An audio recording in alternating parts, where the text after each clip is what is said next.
Hello, everyone. Something truly historic took place over the past 72 hours. Something that completely reshapes everything we believed about North American power structures. Mark Carney refused to answer Donald Trump's tariff warnings. He avoided any talks. He never flinched. Instead, he methodically tore down 80 years of economic beliefs with one deliberate step. And the consequences are just starting to hit home in Washington. On March 20th, Carney's team issued what stands as the most expertly damaging official release in 2 decades of following politics. No spectacle, no flair, simply one paragraph declaring lasting economic independence steps. That's the term they chose. Permanent. Not short-term counter-tariffs, not bargaining tools, but enduring shifts in how Canada engages commercially with the globe. And here's what no one around Trump grasped until it was too late. Carney wasn't pretending. He had the systems ready. The pacts were already in place. The funds were already shifting. Let's go over what really occurred because the magnitude is staggering. Trump warned of 25 to 35% duties on all goods from Canada. Lumber, oil, natural gas, electricity, steel, aluminum, prescription medication, the complete lineup. His group saw this as ultimate bargaining power. They figured Canada would fold, that Carney would reach out pleading for discussions, that financial strain would compel agreement in mere days. That's how things had gone previously. That's how it had always played out. Pressure the Canadian economy, see them rush, pull out compromises, claim success, classic approach. Carney took an unexpected path. He replied, "All right, if you aim to stop integration, we'll stop it for good." And then he laid out his hand. Canada had been steadily creating a whole new economic framework for months. While Trump held events and shared on Truth Social, Canadian officials were in Brussels, Tokyo, Seoul, Mexico City, and elsewhere, carefully putting together backup trade paths that bypass American ground entirely. The European Union arrangement forms the core. Canada and the EU didn't merely improve their current free trade pact. They established a transatlantic rare earth mineral network. Rare earth minerals, the substances used in every phone, every computer, every electric vehicle, every modern tech item. China dominates most of the worldwide source. The U.S. has urgently sought other options. Canada just delivered that full network to Europe, not to the United States, to Europe. Canada now stands ready to serve as the EU's main North American commerce ally. Let that settle. The European Union, the biggest economic group on Earth, just picked Canada instead of the United States as their favored collaborator for vital materials. But it grows more serious. If you're in Washington seeing this develop live, Canada and Mexico just revealed the Great Lakes Trade Corridor. This isn't a small pact. It's a total overhaul of North American supply lines. Products made in Mexico can now travel by Canadian rail to Canadian harbors and sail straight to Europe and Asia without touching U.S. land. Not 1 mile, not one crossing point, zero American role. $40 billion in yearly American logistics income just vanished. Trucking firms, shipping outfits, harbor managers, customs agents, the whole network relying on North American items passing through U.S. systems just forfeited almost half its activity suddenly. Mexico's President Claudia Sheinbaum didn't present this as payback. She described it as economic safety. That wording counts. She's stating openly that depending on the United States now poses a risk, that sending commerce via American land is hazardous, and that working around the U.S. counts as national security strategy. When was the last time Mexico openly stated that the United States poses an economic danger? Never. Not in NAFTA talks, not amid any earlier trade conflict, never. Japan and Canada also sealed a full strategic alliance spanning defense, energy, critical minerals, commerce, and tech. Canada and Japan now hold official defense collaboration pacts that exclude the United States. The security setup in place since World War II presumed American dominance. That presumption just ended. Canada is at the same time growing business deals with India and Australia. 3 of the biggest economies in the Asia-Pacific area are now linked directly with Canada in manners that lessen American involvement. And here's the action that will drive Washington officials crazy. Canada removed its 100% duties on Chinese electric vehicles. They're permitting a restricted amount of Chinese EV entries and are actively inviting Chinese car makers to set up plants in Canada. Recall when Trump claimed these duties would return jobs to America? Here's what's truly unfolding on the ground right now. Lumber costs in the United States have climbed 40% in 3 weeks. Home building expenses are soaring, and the full housing sector is in turmoil. Canada provides 30% of American lumber. That source is now heading to Asia and Europe, where purchasers pay top rates without tariff threats every 6 months. Prescription medicine expenses are rising sharply. Canada is a key provider of pharmaceutical parts and ready medications to the U.S. market, and those sources are now shifting elsewhere. Americans are already noticing higher prices at drugstores. This isn't hypothetical. This is occurring today. The auto sector sits in total disorder. Canadian aluminum and steel parts are essential to American vehicle production. Production lines are already changing timetables because of supply interruptions. Car prices will jump. Used car prices will jump. Everything further along will cost more. On energy, Canada delivers huge volumes of oil, natural gas, and power to American buyers, especially in the northern states. That energy is now going to different customers. U.S. energy firms are alarmed because they cannot easily swap that source. Constructing fresh pipelines and power links requires years.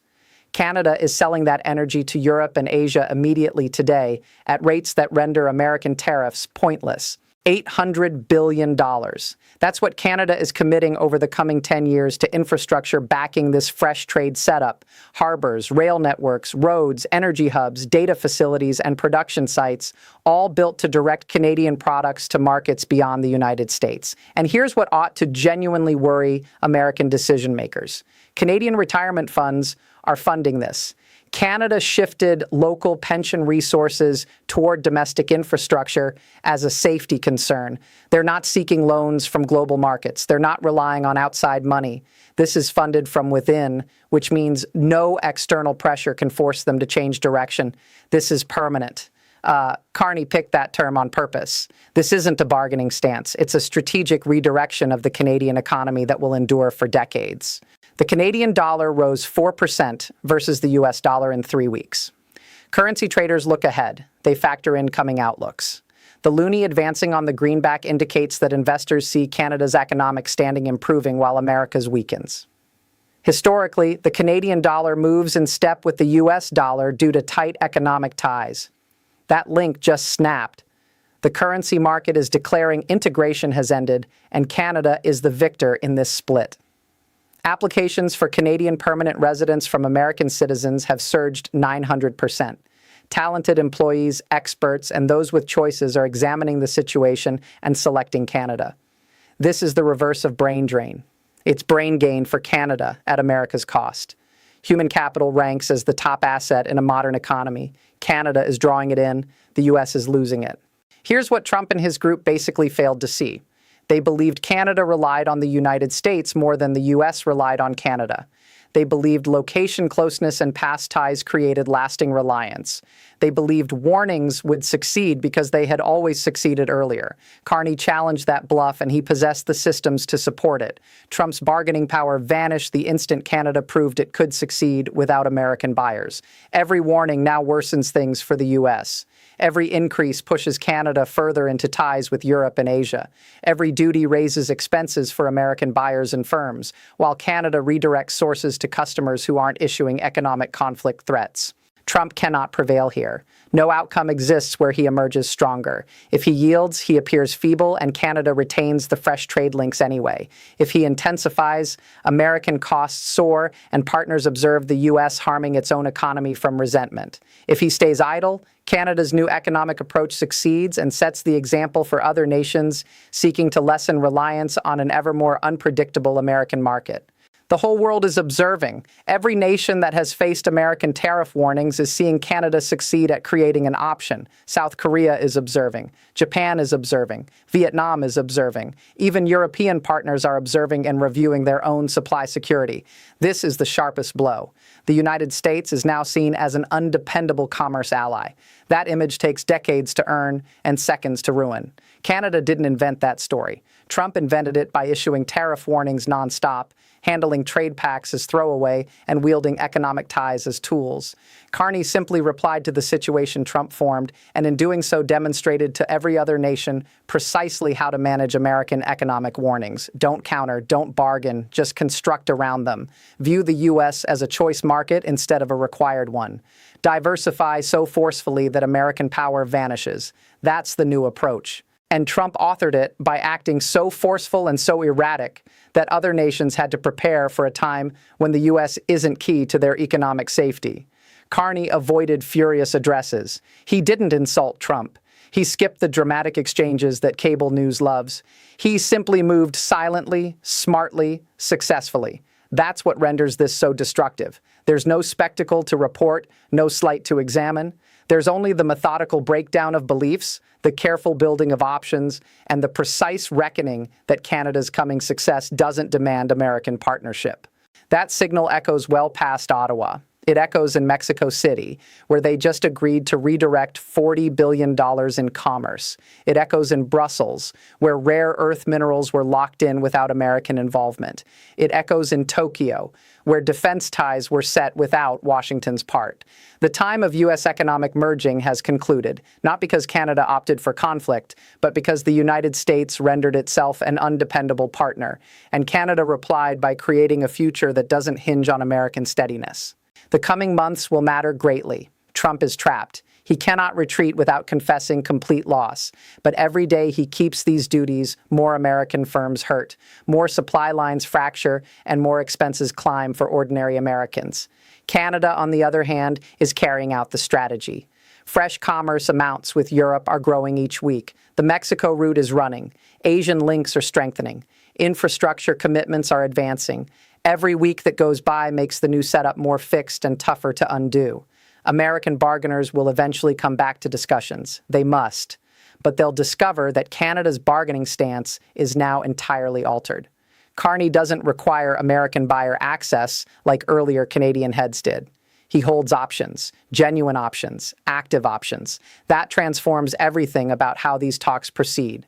The U.S. cannot warn Canada into agreement because Canada has already endured the worst outcome and emerged tougher. This matches a broader trend. American partners are silently creating abilities and ties that skip U.S. involvement. Europe is growing its own defense abilities. Asian nations are forming commerce pacts that leave out America. Middle Eastern nations are spreading their safety partnerships. None of this is loudly against America. It's merely sensible preparation for a world where the United States is less dependable, less foreseeable, and less committed to keeping promises. Canada is simply the clearest and most effective case yet. The post-World War II setup presumed American dominance. That presumption is fading. Not because other nations desired it, but because American conduct makes it essential for them to prepare options. Trump's group thought Canada was fragile. They thought location closeness meant lasting reliance. They thought 80 years of merging could not be reversed. They were mistaken on all points. Carney grasped something basic. The danger of duties only succeeds if the target thinks they lack choices. The instant you create choices, the dangers lose meaning. And if you create those choices silently and methodically before the dangers appear, you can answer force with power instead of fear. That's precisely what occurred here. Canada didn't fear. Canada carried out a plan that was already underway. And now the United States confronts the results of handling its nearest partner and biggest commerce ally as an opponent. The expense will build. Higher prices for American buyers, interrupted supply lines for American firms, missing income for American logistics outfits, lessened sway in global talks, a harmed image as a dependable partner, and a brain drain to a steadier northern neighbor. All of it preventable, all of it self-caused, all of it the direct outcome of assuming Canada had no option but to take whatever conditions the U.S. set. We are seeing the start of a new economic setup in real time. Canada just proved that medium-sized economies with solid systems and clever direction can effectively lessen reliance on even the biggest markets if they prepare thoughtfully and act firmly. That teaching will stick with other nations. The Canada approach is now a model. Diversify forcefully. Create backup infrastructure. Strengthen ties with various partners. And lessen exposure to any one market, particularly one that is unsteady. The American century isn't closing from military loss or economic failure. It's closing because the United States made itself optional and other nations noticed. What's notable is how quiet Washington has stayed. No joint reply, no clear plan, just scattered replies and growing alarm. As the meanings grow obvious, Trump's group thought they were bargaining from power. They are now seeing they ruined their own power and gave Canada a historic win with no way to undo it without confessing total defeat. So we get quiet, disorder, and expenses that keep rising. Meanwhile, Carney is in Brussels this week completing extra packs. He's not pausing for American replies. He's not worried about American views. He's creating the future, and that future appears steadily less American. This is what defeat resembles when you're so used to victory that you can no longer spot the signals. The U.S. is seeing its sway fade live, and those in charge are answering with bewilderment instead of planning. Canada just closed the period of U.S. economic merging permanently, successfully, and gainfully. They achieved it reacting to American warnings, but so capably that even if those warnings vanished tomorrow, there would be no cause to return. The new setup functions, it's spread out, it's durable, it's less open to the moods of any one political figure in any one nation. Trump's trade conflict didn't return jobs to America. It didn't bolster American production. It didn't make America more competitive. It achieved the reverse of all those aims. And in doing so, it set the stage for Canada to achieve what would have seemed impossible 5 years ago, successfully separate from the United States and prosper. That's the story. That's what occurred. And we are only starting to grasp how deeply this alters everything we believed about power, bargaining, and sway in the 21st century.